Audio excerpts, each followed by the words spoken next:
श्री स्वामी समर्थ. नमस्कार विद्यार्थी मित्रांनो, 10वी बोर्डाचा इंग्रजीचा पेपर झालेला आहे. याची उत्तर आपण बघणार आहोत. त्याआधी तत्पूर्वी तुम्ही चॅनलला नवीन असाल तर चॅनलला नक्कीच सबस्क्राईब करा आणि हा पेपर कसा होता, कशा प्रकारे याच्याविषयी माहिती घेणार आहेत. अद्याप देखील तुम्ही नाना फाउंडेशन नावाचा ऍप डाउनलोड केलं नसेल तर डाउनलोड करा. त्या ठिकाणी तुम्हाला सर्व विषयांचे आयएमपी प्रश्न मिळतील. आणि हे बघा, मुलांचे अभिप्राय यायला सुरुवात झालेले आहेत. आपण जे काय आयएमपी प्रश्न दिलेले आहे ते सर्व याच्यात आले होते. विथ प्रूफ तुम्हाला दाखवणार आहे. काही अडचण असल्यास दिलेल्या नंबरवर लगेच संपर्क करा. तर बघा, मी पहिल्यापासून विथ प्रूफ दाखवतोय. आता तुम्ही व्हिडिओ ज्याने ऍप मध्ये कोर्स घेतलेला त्यासाठी व्हिडिओ आहे, किंवा जे नवीन आहेत त्यांच्यासाठी पण हा व्हिडिओ आहे.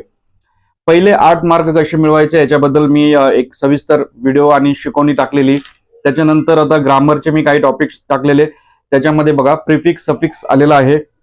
त्यानंतर तुम्हाला ग्रामरमध्ये टेन्स सांगितलेलं मी करण्यासाठी इथं प्रूफ दाखवतोय लाईव्ह मध्ये, तो आलेला आहे. त्यानंतर तुम्हाला इथे पर्सनल रिस्पॉन्स मध्ये एक प्रश्न विचारला, nature is a best teacher. आपण टीचर त्याच्याबद्दल नेचर बद्दल काही दिलते न्यूज रिपोर्ट मध्ये, याच्यामध्ये टॉपिक दिलते ते पण आलेले आहेत. त्याच्यातल्या ओळी तुम्ही लिहू शकता, किंवा पॅराग्राफ मधून पर्सनल रिस्पॉन्स हा प्रश्न कसा अटेम्प्ट करायचा याच्याबद्दल देखील एक सोपं मार्गदर्शन मी व्हिडिओ आपल्या ऍप मध्ये पोस्ट केला होता. 2-2 मार्क आपल्याला कशी मिळतील. त्यानंतर नॉट ओनली बट ऑल्सो आला. पॅसिव्ह आणि ऍक्टिव्ह वाईज दोन्ही दिलं. पॅसिव्ह वाईज आलेला आहे तुम्हाला क्वेश्चन नंबर B4 मध्ये, दुसऱ्यामध्ये. त्यानंतर क्वेश्चन 3rd मध्ये पोएट्री सेक्शन मध्ये ओ कॅप्टन मी त्याच्यात दिली नव्हती, परंतु मी तोंडी सांगितलेलं व्हिडिओमध्ये काही की ओ कॅप्टन बघून जा. ओ कॅप्टनची कविता आलेली आहे. पोएम मध्ये 4 पोएम जे आपण आयएमपी काढलेले त्याच्यातली ट्विन्स कविता ही आलेली आहे ऍप्रिशिएशन साठी. ओके. त्यानंतर तुम्हाला नॉन टेक्च्युअल पॅसेज होता. तो पॅसेज मध्ये समरी रायटिंग कसं करायचं हे देखील मी शिकवलेलं होतं. समरी रायटिंग मध्ये किती प्रकारे आपण एक्स्ट्रॅक्ट पॅसेज कसा करू शकतो याची माहिती दिलेली होती. आणि त्याचप्रमाणे WH क्वेश्चन हा देखील ग्रामर मध्ये आलेला आहे. ऍड क्वेश्चन टेक आलेला आहे. त्यानंतर खेळाविषयी माहिती, फेवरेट गेम वगैरे, पर्सनल रिस्पॉन्स क्वेश्चन हा कसा सोडवायचा हे सांगितलेलं. आणि सगळ्यात महत्वाचं म्हणजे रायटिंग स्किल मध्ये लेटर रायटिंग मध्ये 5 टॉपिक दिले होते. त्याच्यामधलं आपलं आलेलं आहे बुक एक्झिबिशन आलेलं आहे. बुक बघा, तुम्हाला टिक केलेलं असेल, बुक एक्झिबिशन आलेलं आहे.